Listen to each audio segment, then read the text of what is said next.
तोशा खाना रेफरेंस में election commission की जानिब से नाअहल करार देने जाने के बाद पाकिस्तान तहरीक इंसाफ के चेयरमैन और साबिक वज़ीर-ए-आज़म पाकिस्तान इमरान खान की वायरल शुदा वीडियो मंजर आम पर आ गई है।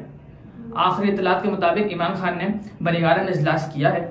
वायरल शुदा वीडियो में इमरान खान का कहना था कि मुझे कोई तवक्को नहीं कि मैं दोबारा आपसे मुखातिब हो सकूंगा, क्योंकि जब तक मेरे अल्फाज या मेरा पैगाम आप तक पहुंचेगा मुझे एक नाजायज केस में बंद किया जा चुका होगा।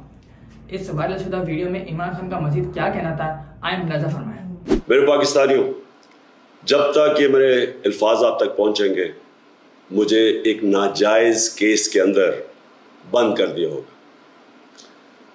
इससे एक चीज आप सबको वाज़ेह हो जानी चाहिए कि पाकिस्तान में जो फंडामेंटल राइट्स हैं, जो हमारे आइन हमें हुकूक देता है, जो जमहूरियत है, वो दफन हो चुकी है।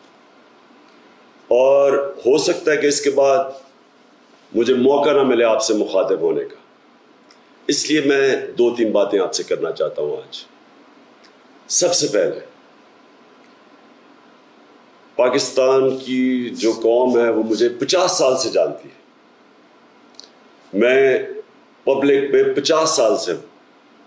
कभी मैंने ना पाकिस्तान के आइन के खिलाफ किया हूं, ना मैंने कभी पाकिस्तान का कानून तोड़ा है।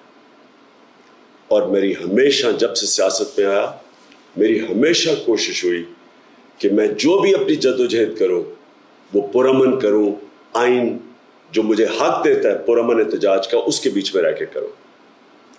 आज ये जो किया जा रहा है, ये इसलिए नहीं किया जा रहा कि मैंने कोई कानून तोड़ा है, ये सिर्फ इसलिए किया जा रहा है कि ये चाहते हैं कि मैं जो हकीकी आज़ादी की तहरीक है इससे पीछे हटूं।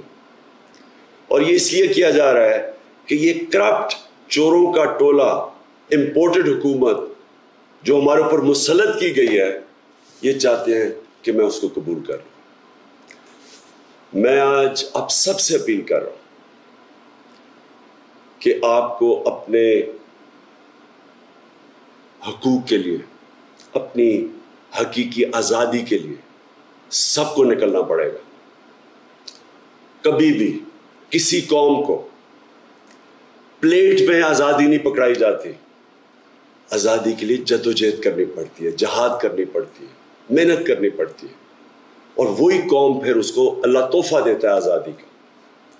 ये वक्त आ गया है कि आप सब अपने हुकूक के लिए निकले। खान साहब का अगला अमल क्या होगा और रियासत पाकिस्तान को आगे मजीद क्या कुछ देखना पड़ेगा, इस सब के लिए हमारे साथ जुड़े रहें। अभी तक के लिए अल्लाह हाफिज।